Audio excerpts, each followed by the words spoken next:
up to him which direction he wants to go. Well, we'll definitely have to take a look because we are into Champion Select, ladies and gentlemen. This is the first Challenger event, and Kha'Zix's banned. They banned it anyways. They don't care if it's changed in the patch. It was such a huge part of the games in Tenerife.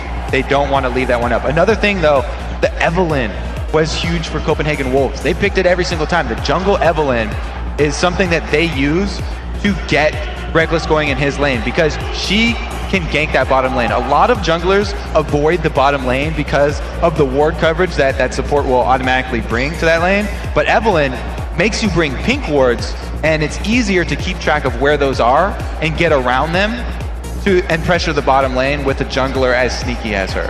So depending on what TCM lock in now, in terms of that duo lane, in terms of that bottom lane that we know is so important for Copenhagen Wolves, Reckless tends to trend towards Ezreal's and Caitlyn's as his sort of go-to champions for the time being. We know he plays a phenomenal Vayne, but it's a risky pick when you're well aware your opponents are going to be doing everything they can to get to you. And a Lissandra pick, the Claw of Doom gets thrown out and they try to catch a Reckless. They've showed some of the strongest engage that there is in the game already, so he's definitely going to have to be worried. And Lissandra, when she rushes that Hourglass, doesn't have to use her ult defensively. She'll love to get in there, use it on the AD carry, and then also use the Ring of Frost to lock down everyone. So that's a really good setup for the Zyra pop-up. And just add, double crowd control. So this is also something that worked particularly well for a lot of the wildcard teams, was getting these very heavy crowd control oriented sort of team comps that have a lot of AoE CC and a lot of ability to lock you up for prolonged periods of time. In addition, TCM haven't actually revealed their hand. We don't know if that's top lane, we don't know if that's mid lane, as far as Lissandra's concerned. And speaking of revealing their hands, the reason that they first picked Zyra was because Copenhagen Wolves, also in Tenerife, use mid lane Zyra multiple times. So that's a two for one there with that pick. They're able to take it away from Kautard, and it's a great CC stacker for Lissandra. So it's also, it's sort of something that's sort of signature to Kautard. And in terms of some of the other signature champions, Naruto Rador is very well known in the high elo solo queue for his Shyvana and his Nocturne. Those are his two champions. Mithy said to me that if there's a lot of crowd control from TCM, they may give Naruto Rador the Shyvana because he's so confident and comfortable, even though there's no utility around that particular champion. Speaking of mid laners that bring utility, if that's a mid lane Zyra and a solo lane Lissandra, those are two of the most CC heavy mid laners. So it looks like they are following that plan. Well, we'll have to see where that either support or solo laner ends up, because right now the pressure is on the Copenhagen Wolves. They need to reveal their top laner as well as their AD carry. And TCM, their solo laners are bringing extra crowd control. Even their AD carry, one of the most heavy, CC heavy AD carries there are there. So they're opening the gates here for the jungle Shyvana, which we have not seen the likes of since the St. Vicious days. We'll have to be hoping that Naruto has better control of his Shyvana ultimates, because we've seen a few end up in the wall. To be fair, when I think of Shyvana days, it's got to be Diamond Procs. That's Kiev true. last year. I think at Gamescom we can talk about we'll give Diamond Procs. The credit to Diamond there, the EU side. We do see that Reckless has decided to lock in that Vayne, and against the crazy amounts of crowd control their opponents, he's currently sitting on barrier. I was gonna say, I think it might be smart to go cleanse. He'll either get cleanse or he'll get a Quicksilver Sash as soon as possible, because there's just so much lockdown on this TCM team right now.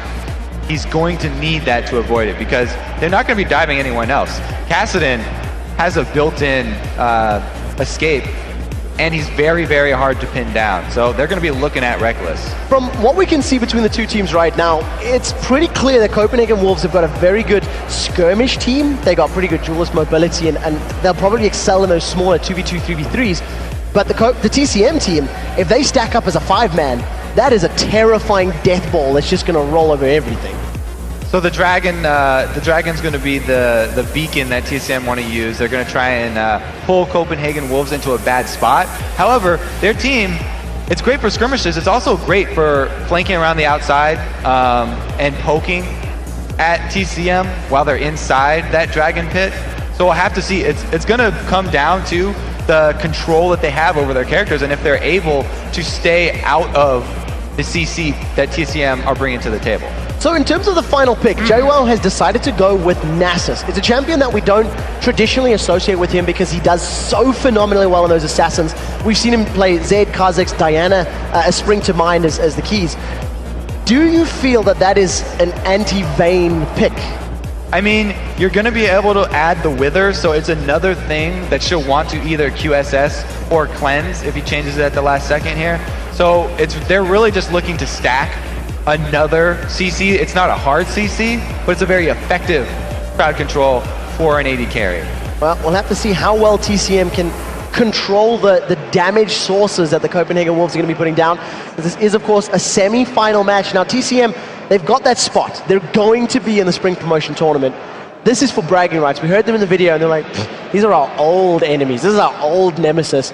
And we'll see if they can keep them in the past or if the Wolves are going to bite back from today. And this is also a best of 3, keep in mind. So there's also some more mind games that go into best of 3s rather than the best of 1 that all the LCS teams are used to. This is just the first lineup that they're showing. They are always thinking about the second game, and then third game is usually more reactionary to what happened in the first game. Ironically, between these two teams, because they're in the Challenger circuit and because they've taken place in so many of these offline events, they've played more best of 3s against each other than I think many of the LCS teams are. So I think they'll be quite accustomed to it, and we'll see how well they've prepared. There's one matchup that I am interested in. Youngbuck has got his Renekton, and I think that is arguably his most famous champion. That's definitely a classic champion you just associate with the name Youngbuck. And he's going up against a Nasus. If TCM can get a head-to-head matchup, that's not a regular matchup that we see basically in any scene. It definitely has the kill potential there for Youngbuck, though. And he's confident in, like I said, all of the 1 versus 1 top lane matchups. It's the 1 versus 2 situations that he usually has a bit more trouble with. So we'll have to see if they're able to pull off that combo. And the classic rivalry here, if you follow the League of Legends lore, between the brothers, Renekton and Nasus. Well, we'll have to see in which direction it goes. As it stands, it does look like TCM are considering some lane shenanigans, as they got a bit of a party in the mid lane, but nobody has really settled into their home. Reckless is also maintaining a defensive posture near the top half of the map, so we may see the Copenhagen Wolves going for a lane swap. We'll have to see, as we're only 1 minute into this matchup.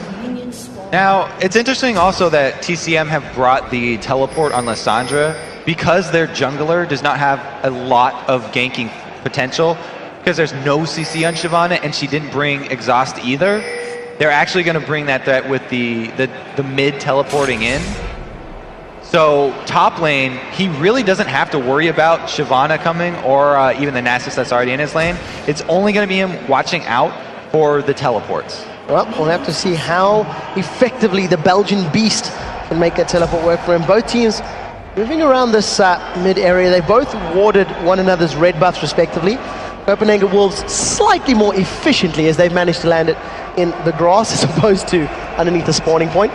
But a very tentative start for both of these teams. No one really even grouping and invading. It was playing safe. Well, Copenhagen Wolves do make the switch up, and they are going to invade on this red here. A little late invade. Nasus was able to see them coming in through that tri-bush, but he wasn't able to do anything about it because it was 3 members. Well, a very nice counterplay here from Copenhagen Wolves. You tend to see these junglers sort of trading buffs at the LCS where they'll stick to one half of the map. But as it stands, Youngbuck with the aid of Kautard are going to be able to secure the bottom or their red buff and deny that from Naruto, who actually hasn't even considered going for an invade. And I like this move because the 2 versus 1 situation that he usually has trouble with, it's those first few seconds up there that get you into trouble, where you take a lot of harass trying to get a couple minions. So he's just avoided that entirely. Grabs up the money and the experience from the red buff instead. Meanwhile, we had Shook actually leave one of the small lizards at that red camp for Naruto. So his next red spawn is going to be a little bit delayed, but there's an increased experience on those small lizards. So Shook's a little bit behind. Well, we'll see how well that pans out for him these next couple of minutes. The fact that he's got double buffs and is posturing towards the bottom half of the map. He may be considering picking a fight here with Matroko and Barney. no love for the big purple dinosaur in this game. But for the time being, it does look like it's going to be that sort of 2v2 defense. As you can see, Naruto is mimicking the posture towards the top lane. 3.10, definitely seeing more of those 2v2 sort of jungler babysits than we are of the pressure. Yeah, so the whole point of Copenhagen Wolves with this 2 vs 1 switch is to deny Nasus the Q stacks. A solo lane Nasus likes to max that Q so that he can get the damage in the end game, as opposed to the jungle Nasus that likes to max Spirit Fire just for wave clear and jungle clear. In this situation, by switching up the 2 vs 1, they're sort of changing JWoww's focus, and he's going to have to put more points into that Spirit Fire just to keep the tower alive. Well, we'll have to keep tabs on JWoww's siphoning strike stacks. We've seen some of them getting as high as 250 odd in some of the EU LCS matches. We'll have to see whether or not he can get to that same position, because Vayne, even though Reckless has decided to go with Barrier, a Nasus with a heavily farmed Q can basically two-shot most Vaynes once we get to that very late game. We do see down in the bottom lane, there's a lot of fighting going down as Young Bucks, with the aid of Shook, is able to pick up first blood on Barney D. He's basically just comboing the stun and the knockup. Oh yeah, double red buffs there from a very scary duo lane of Jarvan and Renekton. Extremely hard to get away from, even in the crowd control heavy duo lane that is Varus and Zyra. And you can see that Barney actually expended his flash trying to get away as well. So unfortunately for him, Summoner Spell blown, as well as giving up that first blood, and it went to the solo laner as well. So Youngbuck not only has a CS advantage, he's got that nice gold spike that comes with a juicy Zyra kill. Yeah, it's a great start for him, and he hasn't even had to use his health potion. That Doran shield really doing a lot of work in the 2 vs 1s, because all the damage does come from auto attacks very early. He's jumping onto Matroka, and that was a lot of damage without really any reply. And able to get out and dodge those Zyra roots with the dice there. So very good use of Renekton. We said it's his champion, that's one he's got the most time on, and he's really showing it. And we do see that Reckless at the moment. He's actually maxing his silver bolts. Youngbuck looking just to interrupt Matroka, as we call. Slices in, dices out. It's basically just being a pest. And, you know, it's never a good situation to be in if your duo lane is being bullied by your opponent's solo laner. Yes, a single player bullying 2 laners doesn't add up for TCM. And Nasus is not having no such success up in that top lane. Yes, he's still maxing his siphoning strike, but he's not getting the chance to use it and get those last hits up. Already down 20 CS to Renekton. Well, we've got a couple of seconds to take a look at this mid lane, and we notice that they're approaching level 6. So Coutard is going to start to get into a position where he can really annoy and pester Belgian Beast Lissandra, even with the mobility of that Glacial Path, or the Claw of Doom as we call it here. It's going to be difficult to deal with. And yeah, this is another CS lead that should not be happening. Kassadin coming out ahead in CS in the early phase before he hits level 6 has got to make TCM very, very worried for that endgame. Yeah, Belgian Beast not taking full advantage of all the range he has to offer. For the time being, outside of a little bit of jungle presence being shown by Shook v2. Naruto Rador, you know, you talked about how Shyvana doesn't offer ganking potential. Naruto Rador is just farming, but he does have double the CS of Shook. So I guess kind of win. So he's been hard farming, but Shook was able to pull off that flash gank down bottom to grab the first blood, which has brought about this situation where the Renekton is going to be a factor much earlier than the Nasus is. So it's definitely an interesting trade-off, but one that has so far gone in the favor of Copenhagen Wolves. Now that Naruto Rador is getting closer to that level 6, Belgian Beast has the ability to lock somebody down. Along with that teleport, you have to think that if Copenhagen Wolves maintain this focus on the top lane tower, that they may consider ganking Reckless and Unlimited. We do see that the second red buff of the game is, or the red buff steal of the game rather, has been taken away, and that's the second red buff that Naruto Rador has actually been denied in this matchup. And we did see a counter invade here from Naruto Rador, but he was seen by that ward down in the middle by the river, and he's going to get collapsed on here by Coutard. Oh, we do see Coutard just manage to come in and knock up, lands on Naruto. He actually flashes over the wall, now turns the focus back, does not have enough rage stacks to be able to throw down that Dragon's Descent. Coutard flashes forward, Rift walks in for the damage. We do see Naruto turn back onto Coutard as now Belgian Beast is trying to even one up. Second kill of the game lands for Copenhagen Wolves as the Belgian Beast gets locked in with a Cataclysm. Shook 2 says thank you very much, secures his buffs back, and gets a third kill for the Wolves. Great answer there from Copenhagen Wolves. They collapsed. Meanwhile, the bottom lane of TCM wasn't really on the same page of this invade. Talked about invades and counter jungling being a team sport here. Jarvan uses his gap closer to get the early knockup onto Shyvana, so he's not able to follow her over that wall. Probably should have expected that Shyvana was going to go that way, and this kind of caused the overextension by Coutard where he had to flash and rift walk forward and ends up dying. But they did, regardless of that, come out with the 2-for-1 trade. So at the end of the day, advantage still sits in the hands of the Copenhagen Wolves. They have got a significant farm lead in their top lane as well as in their AD carry. You can see that Reckless is just he's doing better in that 2v1 thanks to the fact that, well, basically his opponent hasn't got first blood. He hasn't had to worry about the ganks from Shyvana, whereas the bottom lane for TCM has had to worry about the ganks from Jarvan and has actually died to the ganks of Jarvan. So this CS lead for Reckless was brought about because of the discrepancy of early jungle presence. This is one case where you actually are allowed to blade the jungler. We'll have to see whether or not Naruto can bring it back and make a bit more of an impact in this mid game. Now that the first tower has fallen, you can see that Reckless has backed off. He's picked himself up that Cutlass, an attack speed dagger, and on his Vayne, he's actually maxing his Silver Bolts first. That is the W.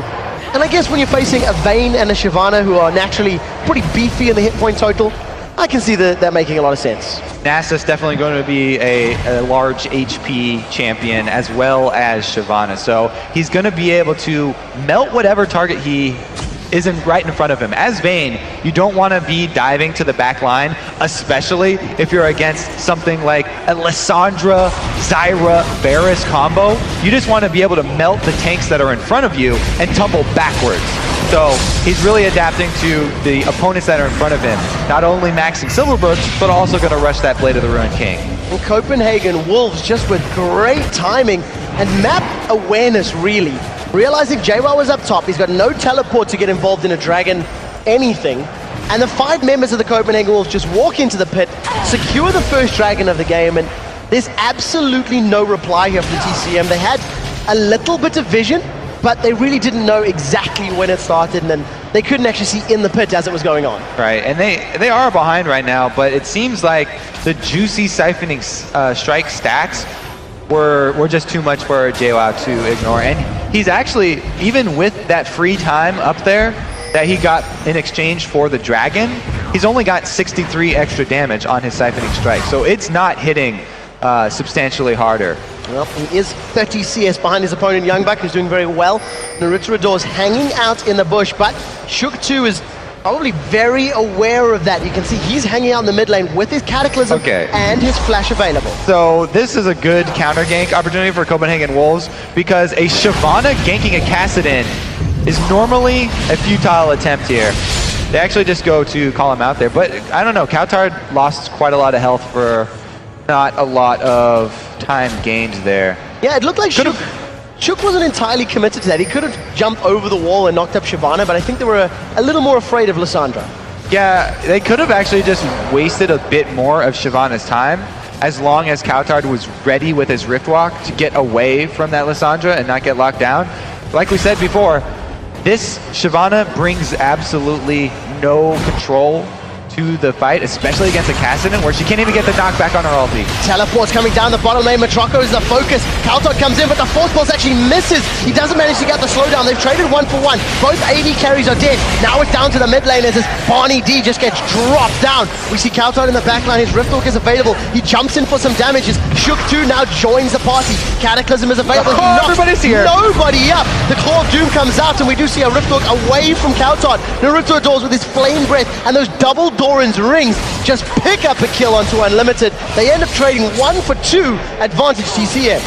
Mid laners with teleport, sad day for the AD carries here as both of them go down, and then the junglers arriving meant that TCM actually had the upper hand and able to get 2 kills out of that. Meanwhile, since Nasus has been behind and is not shoving that lane, just trying to get siphoning strike stacks, Young Buck has rotated to the mid lane and getting a lot of damage onto this turret. He's dropped it down to below half right now. He's got a 50 CS advantage, and he's put actually a lot of damage there onto Naruto just with that brief stun and some auto attacks. And Young Buck is just working himself towards that Sunfire Cape. Copenhagen Wolves with a 3,000 gold advantage. And even though they've got the top tower down, they seem to be happy to just stall this game out and give Reckless more time to farm. He's decided to go for triple attack speed dangers as opposed to finish that Blade. I imagine he wants Blade and Zeal at the same time. That's one of the things, the drawbacks of the Blade of the Ruined King rush is that you have a lull in your power before you're able to make the combine cost and turn the Cutlass into the full Blade of the Ruined King. So a small stopgap for that is the extra dagger that he can turn into any of the attack speed items that Vayne will want to build after this. They vary in popularity depending on region. Some people prefer the static shiv like North America, whereas a lot of Korea love the Phantom Dancer as well as Europe. And there we go, the Flash Initiate. Flash Cataclysm, Matroco and Bonnie D are locked inside. The Condemned slams Matroco into the wall, and 2 immediate kills for Copenhagen Wolves. They extend their gold lead. Naruto and Belgian Beast are trying to reply with a tower. It's taking them a little bit of time. They will get their first tower of the game. They're able to answer with the turret. And look at the top lane. We've had Nasus freeze that lane up top by his turret this entire time. They are willing to trade control of the map for siphoning strike stacks right now, but it's actually costing them deaths as well as turrets. Yeah, and the thing that you really have to give props to Copenhagen Wolves about, they've stolen a red buff away. They took the first red, they took the respawn of the red, and they've just taken the previous blue buff as well. So of the 4 odd buffs that spawned for Naruto, Kautar gonna get this one. Kautar just finishes him off. Naruto, he's not had his buffs. He's not, he is sitting, a level higher than Shook 2, but unfortunately, there's not much impact from the Shyvana at all. Yeah, he was trying to answer the blue buff steal right there and go take Copenhagen Wolves, but really, he just set it up for Kautar to be the one on the receiving end of that blue buff. So he's gonna be able to regen and stack up that tier much quicker. At this point, Kautar has 3 kills without building any ability power. He only has his ramping up items, and they're just at the mana phase. Once he gets those blasting wands to turn that into a Seraph's Embrace and a Rod of Ages, then he's going to hit a huge power spike. Or first the Archangel Staff, and eventually into the Seraph's Embrace. So you're trying to imply that he hasn't had a huge impact already, but he's doing so much work right now. All that work's being done without ability power. That's all I'm saying. It's a good place to be. If you are the Copenhagen Wolves, it is a very good place to be. Even Reckless has been basically uninterrupted in his farming right now, approaching 16.5 minutes. He's picked up 140 CS. Blade of the Ruined King completed. He's got that attack speed dagger. And we tend to see more of the Phantom Dancers on this side of the pond, but we'll see if Reckless is still sticking to the traditional build. And the Wolves, with the Dragon respawning, they've got a 5-man stack, they've got vision control, and they're going to be saying, well, if you want to fight TCM, bring it. We're happy to. TCM look like they do want to fight. They've actually called down the Nasus from that top lane. Naruto manages to avoid the death sentence, doesn't catch him and hold him in place, and a couple of little roots thrown out from Bonnie D hold Copenhagen Wolves in place, and you can see thanks to that bit of focus and damage, it allows Copenhagen Wolves to secure the second dragon of the game with relatively no cost. It cost him a little bit of HP. That was a huge win for Copenhagen Wolves right there. They were able to pull the Nasus away from his siphoning strike farming, and TCM didn't even make a move after that because they didn't have the proper vision of Dragon area, and they don't want to rush into that from the small lane that comes through the jungle here. They're already behind and they can't fight out in the open. They need to use the turret to their advantage. TCM are trying to buy time for Nasus to get to a power position, and I'm afraid they're waiting too long. They haven't made plays on objectives, and they're just falling further and further behind. Even if they do get the siphoning strike stacks up, it's going to be hard for him to land those onto Vayne. She's extremely mobile, and Reckless will not make those positional mistakes. to be in range of that Nasus. He does have Ghost and Flash, so he's got the utility summoner spells, and he'll be looking to get around easily, but there is some good peeling here on Copenhagen Wolves, and if they play it right, that Nasus should not be able to touch Vayne. And now we even see Matroko down in this bottom lane. He's freezing the bottom lane up. TCM realize they've lost 2 of their 3 outer towers. Their top and bottom lane is falling further and further behind their opposite numbers. And you can just see the game plan from TCM right now. It's patience, and it's let's try get to the late game, and then we'll try to contest, and then we'll try to win. They've already bled so much map control that it would be detrimental to switch their playstyle now. They've already decided that, yes, we're going to give up objectives in order to have solos farm. First it was Nasus, and now it is the Varus. Just slowly pushing these lanes to only last hitting, not trying to get any money pushed back in the favor of Copenhagen Wolves. So I do want to highlight the fact that Naruto is still farming particularly well. 123 creeps secured. It's about 50 more than his opponent, 40 more than his opponent. But that is, of course, at the detriment of his solo laners who are, a little further behind. Youngbuck wants out from a couple members of TCM, but they may decide to turn this one around. Lantern is going to pull Reckless in, decides not to take a ride on the Dark Passage, and TCM get away unscathed. And it's a good thing that they backed off there, because we didn't have a collapse from Varus. He stayed and continued to just try and last hit over in that bottom lane. Well, once again, Copenhagen Wolves trying to find a window of opportunity. They managed to take away that blue buff again as it just respawned a moment or two ago from TCM. And Richard Rador's got a lot of farm, a lot of minions, but those are not big jungle camps. JWoww's looking to put some damage down into Kaltard and actually traded pretty evenly with that cycling strike.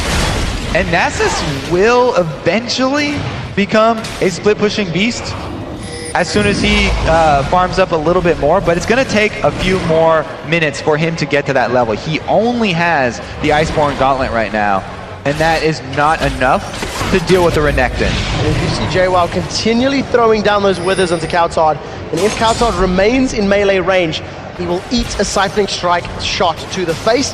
But to be fair, JWoww took one of those Force Pulses and Null Spheres, and that also dropped him particularly low. He doesn't have any form of itemized magic resistance right now, and against Kassadin, he's probably going to need to work himself towards maybe that Spirit Visage in the not too distant future. It'll be interesting which champion Copenhagen Wolves decide to send against the split-pushing Nasus with Ghost and Flash in the end game. Who will be able to handle him? I feel like my money is going to be on Reckless, even though he doesn't have Cleanse. When he eventually gets a Quicksilver Sash, he should be able to take down even an extremely farmed Nasus. Well, we'll have to see, because we are fast approaching that point in the game. 2 towers in favor of Copenhagen Wolves, 1 in favor of TCM-Gaming. And now 2 members of the Wolves are going to start getting some auto attacks on this mid tower. However, there's a very large contingent of TCM members trying to cut their morph. It looks like the Copenhagen Wolves are playing fantastic bait. There are some fishermen in that team, because they pull TCM hook, line, and sinker. Well, it's again TCM giving up control of the map. This time it's their inside jungle for minion wave farm. They decided to leave Varus down bottom, allow him to get the free farm, and now Vayne's going for that kill on Nasus. Nasus, he's got the red buff up. We do see the Fury of the Sands going down. Silver Bolts will be able to close it up. And I do see a reply tower from Matroko. He's been left unattended in this bottom lane. And Naruto, for the first time in a very long time, may be able to pick up a buff uncontested. However, 4 members of Copenhagen Wolves, 5 members rather, going to secure the inner turret in the top lane. As actually, Kaltard is going to force to defend this tower. Ooh, he does get hit by the Varus ulti. He does manage to rift walk away immediately afterwards, and got a question. There wasn't exactly burst damage to break him down. Youngbuck is dived onto Barney D, trying to pick up a kill on the purple dinosaur as now Unlimited gets locked up. He was caught out of position. The box did not even go down, nor was his flash or ignite burned. A little too aggressive for the Copenhagen Wolves. Kaltard does have his flash up. He's doing the best he can to defend against this double auto-attacking combo Shyvana and Varus while the fight in the top lane is happening. It's almost a base race without anybody focusing the towers. Copenhagen Wolves were getting a bit antsy there because of the pressure bottom afforded by the split push of Varus and Shyvana. They rushed a little bit too far and made a poor choice with that tower dive. Ended up costing them the Thresh life. Nobody seemed to be on the same page when that happened. Youngbuck went in solo. There was a very good Stranglethorns from Barney D, which you do have to give credit to for interrupting it at the very least. But TCM, they hold their inhibitor turret. That is what counts. And now that all of the Copenhagen Wolves have backed off, Dragon has respawned, and they will once again be moving into the pit. They want the Dragon. It is very hard for this Copenhagen Wolves team to pull off a tower dive. All of that crowd control that could be used for engage on TCM is just as strong at locking people down under those turrets. And we just saw them make great use of it there. But again, without control of the map, they're going to continue to bleed these objectives. So as we look at the gold count, sticking to that 4,000 or 5,000 gold value, Copenhagen Wolves' advantage is slowly dwindling. It is slowly becoming less significant, especially when you look at now JWoww's Nasus, who is still sitting at 153 minions, and his Siphoning Strike is really starting to build up. It's going to hit pretty hard. It's up to 297 now. Bonus. Yes, bonus damage. So that's almost 300 bonus damage on every Q, which is every 3.4 seconds. That is pretty intense. He doesn't really have a lot of innate cooldown reduction just yet. And if he does decide to go for this Versace, he's finally recalling. We'll see what he's going to spend a lot of this money on. You know, we've seen Nasus with those Siphoning Strikes hitting at about 2 seconds. Not only do they melt your faces if you're a champion, they shred towers as well, which you've always got to remember. That's if Copenhagen Wolves can't keep him locked down. Without the flash, Cataclysm is one of the best tools with dealing with an end game Nasus.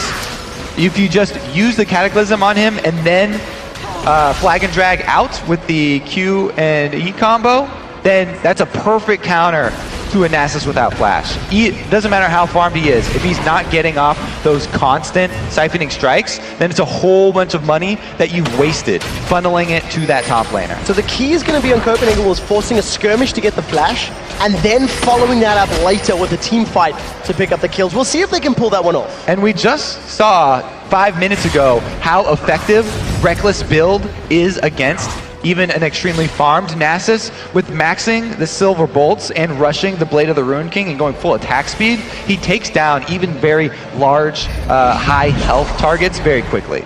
Well, we do see now that Coutard is trying to pick a fight with JWoww. Every single member of the Wolves is coming in. They're on the hunt. JWoww gets knocked up. He goes to this one. He's decided to turn around, gets pulled back by the Lantern. Every single member of the Wolves is here, bar for Reckless, and that's 4 members going to drop him down.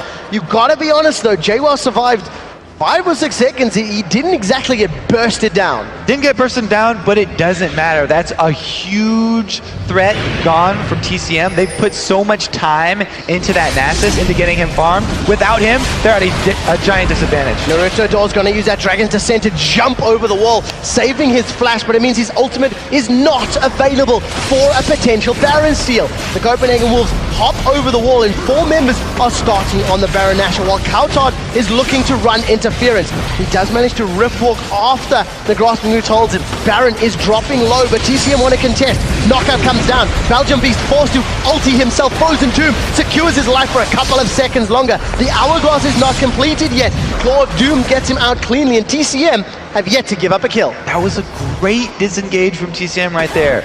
Reckless was not able to join the fight. He was still down in the Baron pit, so they didn't lose anyone, and they delayed the Baron so long that 2 members of Copenhagen Wolves are extremely low now. Now this is very, very risky for the Copenhagen Wolves. Their HP bars are dropping further and further away, and they are backing out safely. Teleport was actually used from Belgian Beast, and that was a little bit sloppy because that's now the cooldown, half of it blown. Well, if Copenhagen Wolves hadn't backed off of that, then they definitely would have paid the price right there. TCM did such a great job of delaying that Baron and making Copenhagen Wolves tank it for so long that they had to pull a retreat. So as it stands, take a look down at the scoreboard at the bottom of your screen. You can see those CS numbers basically even out. JWoww still 20 CS behind, has been for the majority of this game. We actually see that Matroko, thanks to all the alone time in the lane, has closed that gap on Reckless. Gold values, with the exception of the top laners, are relatively even across the board. There's 1,500 gold difference thanks to all of those dragons, because TCM have not got their hands on a single dragon yet. And Copenhagen Wolves are going to be continuing to look 4 picks on the split pushers of TCM. It's kind of the rock, paper, scissors of strategies. Split pushers do lose to pick compositions that favor a high duelist that will go and pick off and kill your split pusher. But then AoE, oh, there we have the pick right now. Youngbuck manages to get the stun down in Matroko. In the background, Naruto tries to pick a fight. Now all the utility TCM need has not landed. Stranglethorns is available as a Chain of Corruption missed. We do see Belgian Beast forced to save his life for a couple seconds. That was a 5-man knockup in favor of TCM-Gaming. Youngbuck is trying to run interference as Kautard manages to deal enough damage to allow Youngbuck's AoE to secure the kill. They've traded 1 for 1, but instantly 2 more champions die. This is a 2-for-2 trade, but it's the mid laner, an AD carry that is down for TCM. Reckless dives in there with the help of Kautard to secure the 3rd kill of the fight and a double kill for Kautard.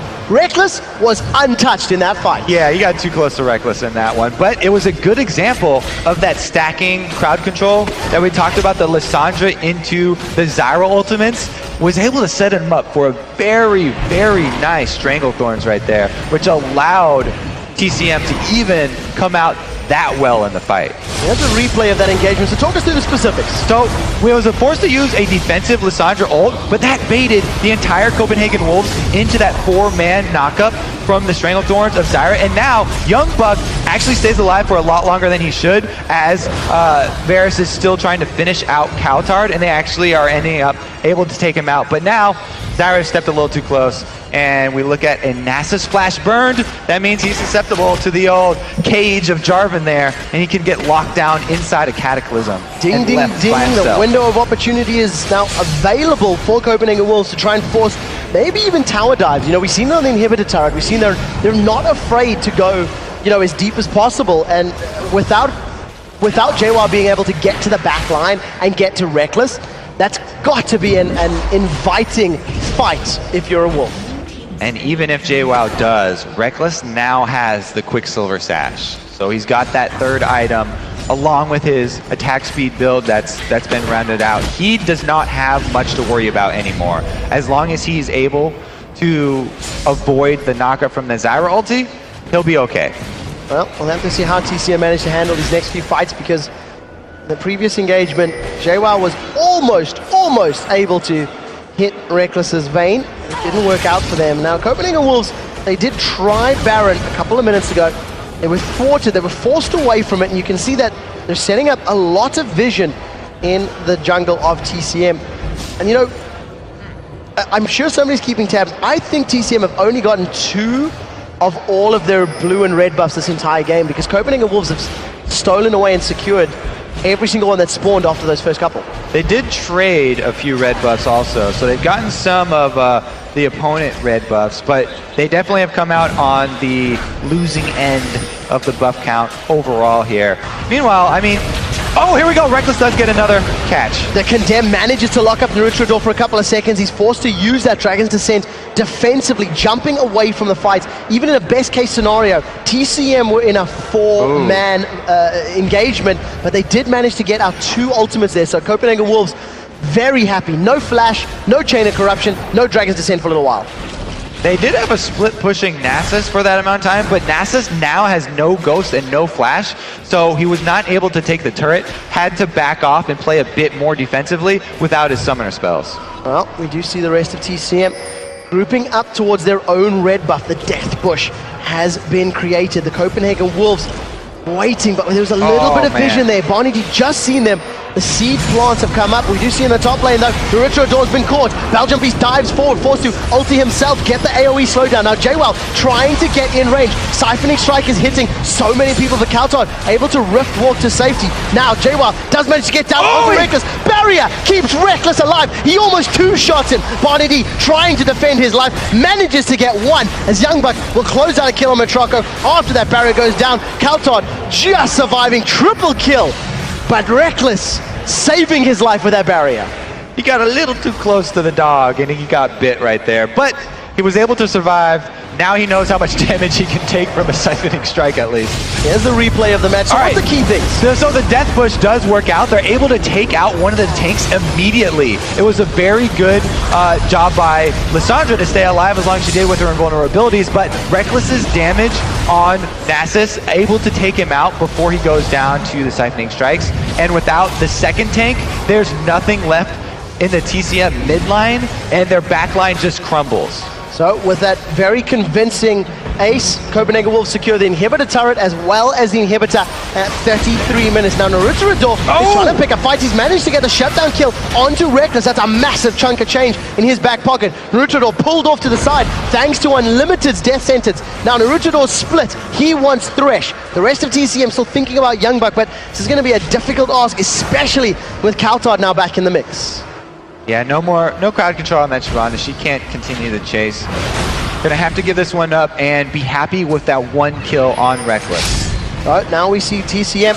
They're thinking about starting off this Baron 25 seconds before Reckless is up and alive. A number of ultimates are available for the Copenhagen Wolves. Lissandra's very low, but she still has both of her invulnerabilities available. Well, we'll have to see how it works out. Oh, gets hooked though. The Claw of Doom goes out. Chain of Corruption whiffs, catches absolutely nobody. Belgium B is able to pick up the first kill onto Unlimited. Youngbuck forced to get away. Dominus is up, Slice and Dices away. Kaltard Rift walks away from the damage, and Piercing Arrow not going to actually land, but they have delayed the Baron. Reckless is now alive, and he's begun his trek from the fountain to the Baron pit. There are super minions in the mid lane pushing up. There are a massive wave of minions in the top lane. They're about to take down this tower if they can get rid of the minions, and it does look like the blue side may be able to secure it. However, Belgian Beast will save the tower on 10 HP. So they saved the tower, but no Baron. It was a bit of an overextension there by Unlimited. He saw how low Lissandra is, but a great job by Belgian Beast, recognizing that he can ultimate himself and still have the damage necessary to finish off that Thresh by himself. The invulnerability on yourself doesn't mean you aren't getting to use the damage. It just means you don't get the lockup on your opponent. So in terms of the super minions now pouring through this mid lane, TCM have been very content to freeze lanes and to farm lanes up throughout the match, and I think they're not going to be too unhappy with a single inhibitor down. However, they cannot afford to lose a fight, the top tower and the top inhibitor, because that top tower is incredibly low. They definitely don't want to let a second inhibitor turret go down. It's very easy to push a side lane in with super minions to take out Nexus turrets, whereas it's fairly easy to defend against one. You're right, TCM's been on the defensive this entire game, and with the super minions constantly pushing that mid lane, they can actually continue to farm inside their base, and nothing has changed here. They've been giving up map control all game long, so they'll just continue to do that and bank on those siphoning strikes continuing to stack up, which, by the way, have reached 468 extra damage. Well, we'll have to see if he can make it stick. He does have his flash available. Baron is going to be secured as that just gets shredded by the Copenhagen Wolves. If any crowd control lands, somebody may be in trouble, as Kaltard is the first to initiate. Now, there's no long-range arrow or long-range CC from Copenhagen Wolves, bar for throwing themselves out. That's Kaltard with a flash forward. He picks up Bonnie D on the retreat, and just with his damage alone, that is a very scary Kaltard. With a 5v4 situation and no Stranglethorns, this should be a quick and easy tower. Yeah, one shot, that's pretty easy. Reckless is able to take that one down, and this is going to be two inhibitors and a baroned up Copenhagen Wolves looking to end it. We'll have to see if they go for the Nexus turrets, potentially play it by the numbers. There's a very big minion wave on the bottom half of the map. That is now pushing down onto the bottom lane inner turret, and it looks like Copenhagen Wolves want to play this one by the numbers. Every tower, every inhibitor, and then the Nexus. Not taking any chances here, especially with that extremely farmed up Nasus, but that was really a side effect of the max health damage Vayne that he's built. They can easily take down Baron in a matter of seconds. Oh, Naruto has gone forward. The Chain of Corruption was out. It's locked up multiple members of Copenhagen Wolves, but Naruto is the first victim to fall. Cataclysm is going to hold Belgian Beast in place, while the Stranglethorns will disrupt the Copenhagen Wolves, but that's all it does. Doesn't allow them to do anything more. Bonnie D just gets melted by Kaltard as he gets all of that damage down. Waiting for the minions to push into the lane, and then Copenhagen Wolves should be looking to secure the third inhibitor of the game, and the game, in fact, as there are only 2 members left to defend. This is going to be a tough ask for any team. Now this is just game 1 here too, so we're gonna go into the second game, and TCM, we'll have to see if they decide, oh, they're gonna continue to fight here. Reckless is going in. Well, a death sentence goes out a little bit early as Matrako's GA gets popped. He then gets popped after respawning. The Copenhagen Wolves are looking to close this one out. Spirit Fire comes down. JWoww flashes forward, manages to hit Reckless, but doesn't even go through the barrier thanks to all of the HP. And of course, his flame's going out. And Nexus goes down. Copenhagen Wolves secure game 1 in this best of 3.